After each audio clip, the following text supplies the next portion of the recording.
Early in the morning, What's going on YouTube? It's your boy Cam, Topical Juice, and I'm back with another episode of Topical Tea. And as you can tell from the title, I'm going to be discussing Yewande, Lucie situation and this whole Love Island bully, racial element, microaggressions. Now, you know what, I'm going to get straight into this. Without further ado, smash the like button for your boy Cam, hit the bell to be notified, and subscribe if you're new. And one final thing, the trim. Who do you know with hair just long and luscious? Hey, these locks, are you dumb? Anyway, let's get into this. So, listen, disclaimer. I don't really give a shit about Love Island, nor do I give a shit about the Love Islanders in general. Now, I don't mean that in a bad way. I just, like, once people leave Love Island, I don't usually follow them in it. I just let them do their thing and let them have a wonderful career. So I wasn't really gonna do a video on this. This whole Yewande Lucie situation has been going on for a while, for a couple of days now, or maybe like a week. And I didn't really care enough about it, to be honest. Like, I didn't really care. I thought this is a bit too gossipy for my channel. I didn't really care about all this kind of he say, she say, Love Island gossip. However, when something can be turned into a topic, your boy Cam's on it. Before I get into the video and talk about what I want to talk about, I just want to give you some context. So someone commented on Lucie's Instagram, I think, saying, like, what's your thoughts on Yewande saying, calling you a nasty person or calling you horrible, something like that.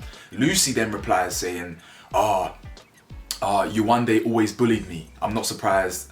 Also, I didn't even see she said that. Where did she say that? Something like that. I'm thinking, how can you accuse someone of bullying you and this, that and the other when you don't even know what this girl said? Are you skunked? Are you skunked?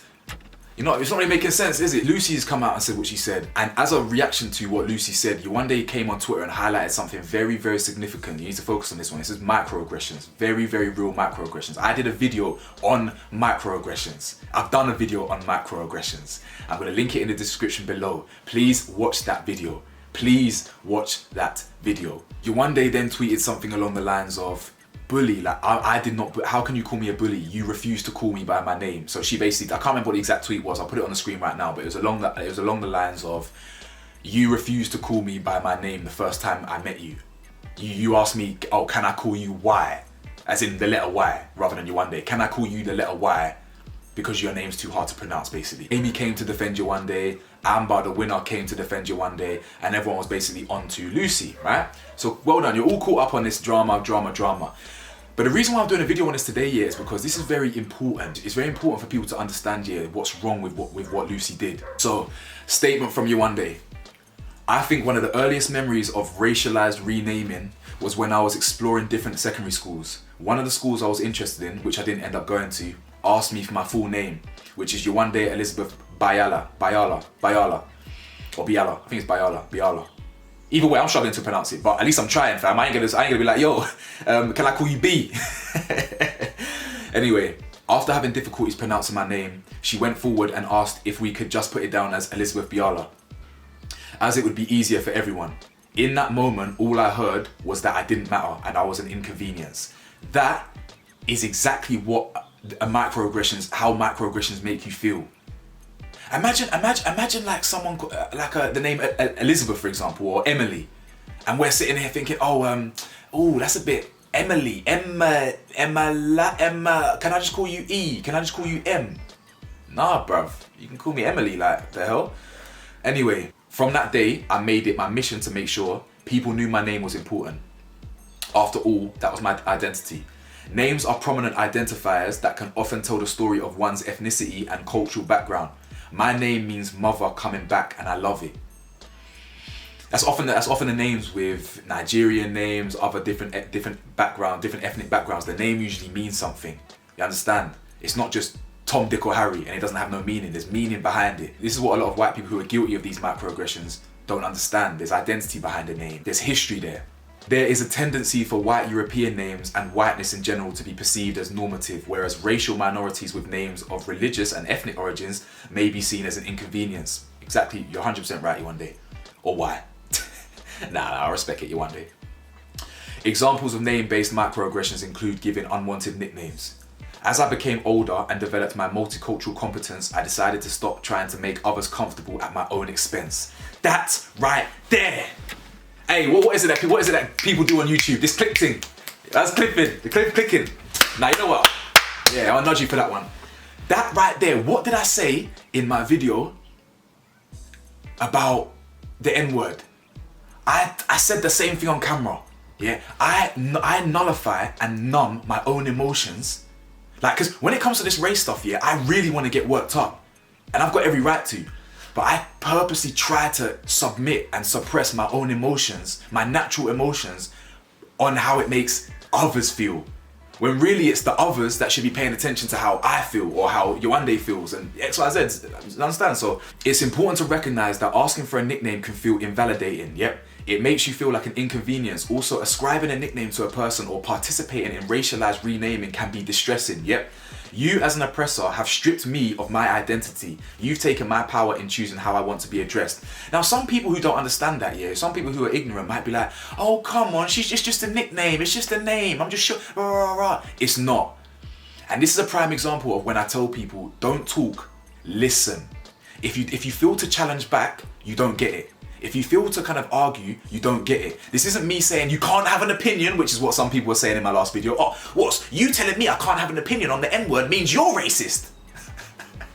Some people seriously say that. Some people's minds seriously work like that. Because I said you don't have a leg in this race, for example. They're like, oh, you're telling me I can't have an opinion. You're racist. Fam, shut up. Would I be getting into a discussion about makeup artists and that when I don't, and listen, you know what I'm saying? No, I'm just gonna sit tight and listen. Because that's not work, because I don't understand that. Am I gonna start telling Muslims how to XYZ? No, I'm not Muslim, so I don't understand. I'm gonna listen. I'm not gonna talk, I'm gonna listen. Yeah, you listen, I don't talk, zip it. Anyway, so it's serious. These microaggressions make us feel horrible. And the microaggressions we deal with at work, at school, on a day-to-day basis. Little ones, the one I got at school all the time when I went to a white school, innit? We had race fights, whites versus black. This is the era I come from, you understand? So, from year 7 it was, oh, you're not actually fully black though, pick a side. Microaggression. That's an example of a microaggression, telling me to pick a side. Obviously I made my side, I picked my side, I was fighting for the blacks in school, you know what I'm saying? So it is what it is, and these are microaggressions that they stick with you. We will die remembering, she will die remembering that what Lucie said 8 years ago. Do you understand? This is how serious these microaggressions actually are. It's not like just a joke. Anyway, sorry, I'm getting hot and heavy, but anyway, let me resume. I corrected her multiple times. I didn't mind because you are going to get it right. Big facts. There was a moment just before a challenge. This was after 3 weeks in. She mispronounced my name. I corrected her again, and her reply was, yeah, whatever, you know what I mean. I remember one of the producers putting her arms around me. Being black on TV means she means raising. Being black on TV means not raising your voice, not being too defensive, because you don't want the creative narrative. Fam, what the fuck is, Yewande, you need to pattern up your writing. Being black on TV, this is how she's written it. Being black on TV means not rising you voice, not being too defensive because you don't want to creative the narrative. Brother, I know you, let me decipher what she means for you lot, yeah? Basically, when this narrative here that black people are the aggressors, black people are bullies, black people are loud, it's a complete bullshit and it's a fake stereotype. And that's a narrative here that unfortunately the world loves to paint us as. If black women have it the hardest in this world. By far, dark-skinned black women have it the hardest in this world. All the microaggressions they deal with on a daily basis, all the time they're perceived negatively in media, it's hard to remain calm when you're painted as an animal or whatever. So eventually, if you clap back and you're defensive, straight away it's, oh, she's a bully, she's an angry black woman, she's the feisty black woman, she's the feisty black woman. That is a stereotype and it's dangerous. And that's what Yewande is basically talking about here. She had to basically appease Lucie. Take that in. This country girl, this white girl who doesn't know about culture, she's clearly ignorant to racial issues. But yet Yewande would have had to bite her tongue for 3 weeks just because it made her feel more like, she didn't want to make her feel uncomfortable, this kind of woman. She wanted to make it easier for this girl. That is wrong. The world should be making it for easier for Yewande. Yewande shouldn't be making it easier for them. You understand? And this is where this is what people need to understand. It's not cool or nice to be like, oh, I can't pronounce your name, can I make it No, no, you can't. Imagine I'm a doctor and someone comes to me and says, listen, I've got I've got hyperburbolitis. I just made that up. I've got hyperburbolitis in my left foot, and I'm putting it in the system. I'm like, fam, I can't even spell that. Can I put this down as a common cold? No. Do you understand? Come on, man. That's a bit of a wayward example, a bit of a wayward analogy, but come on now, like, no, you can't put it down as something else. Let me finish this. I am not a bully. It's such a huge accusation and one that should be handled very seriously. And lastly, I encourage everyone to be aware of racialized renaming and name-based teasing. I think we should all be working towards being better advocates and creating a different dynamic around these narratives. I agree. Wholeheartedly, I agree. The funniest part is, her first name isn't even the hardest thing to pronounce. Man was struggling to pronounce her surname more.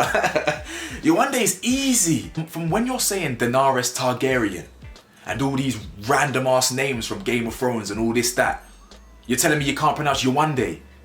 Like that name flows so easily. I hope you understand where I'm coming from. When you, black women, yeah, the same as white women, the same as Asian women, the same as Middle Eastern women, every woman can be a bully. Every woman could be a bully. A black woman could easily be a bully. If someone's onto you and they're being horrible to you at school and they're calling you names and this, that, that's a bully. And black women are not, they're not safe from that in a sense. But what you have to understand here is that unconscious bias, yeah, and unconscious racism, whether you like it or not, there's a narrative in this world where white women often, they get this, it's called white fragility. I made reference to it because they're uncomfortable with the topic of race and they might not understand it and they don't really get certain things and they haven't been around certain things. Like, you have unconscious biases. And there is, whether you like it or whether you believe it or not, there is a very big narrative about black women being bullies and black women being feisty and feisty. It's crap. Look at black women representation in cartoons. That's the best example. Family Guy. You know when they do the black women, Well, you think all black women move like that? Doing all this, doing all this, all this. South Park, same thing. Family Guy, same thing. Simpsons, same thing. Futurama, same thing.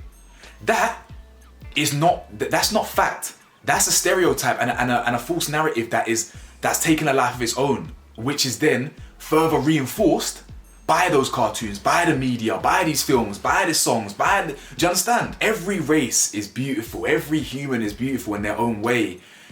But it's just, what we need to understand here is that throughout history, unfortunately due to racism, due to slavery and what happened following slavery, what happened following the Jim Crow era in America, what happened following the Windrush era in the UK, misinformation, like throughout history, misinformation has occurred.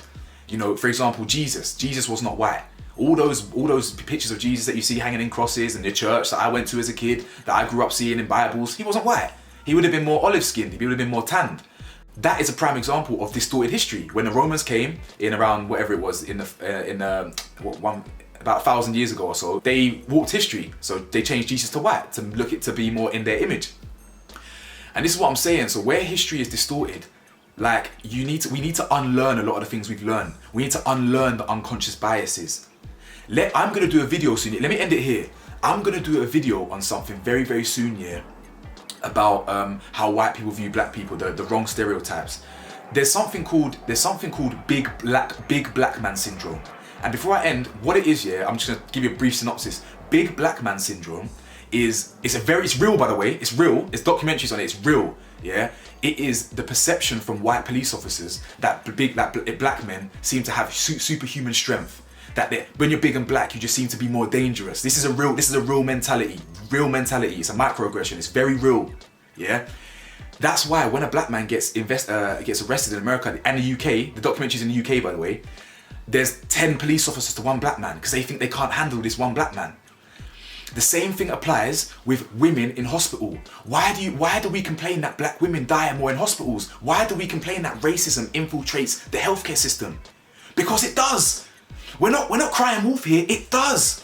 The same mentality that has 10 police officers jumping on one black man because he's big and black is the same mentality that stops nurses and doctors from giving black women medicine because they perceive black women to be stronger. Oh yeah, they're going through this. They don't need it. They don't need medicine. This is real. White people genuinely believe this. This is real, and this is scary that black people actually die in hospitals. I've gone off on a real tangent here, but black people actually die in hospitals. Black women die in hospitals because they get refused medication because white people seem to think that they can survive more.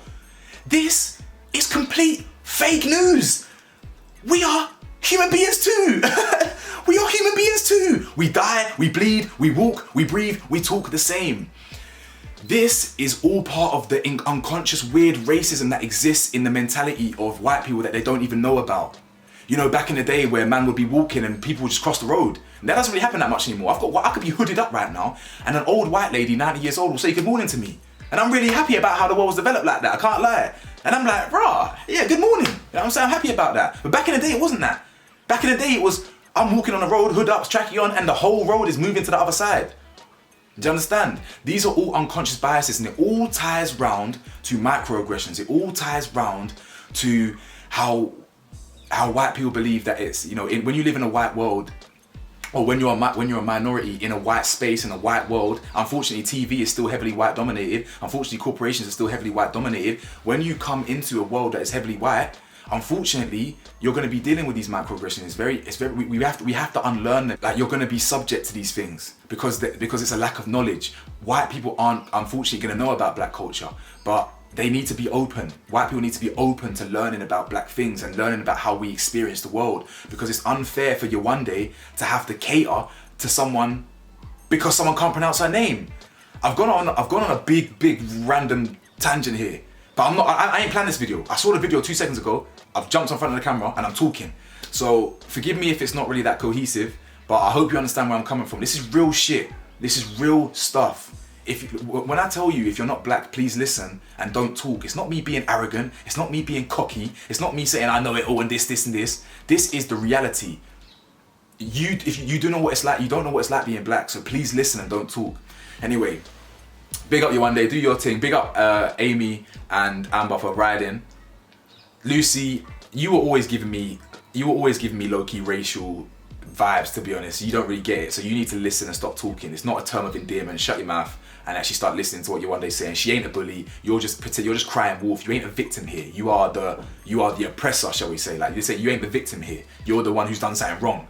So don't try crying like, oh yeah, they always try and bully me. No, them crocodile tears ain't gonna run. Bun you. Peace.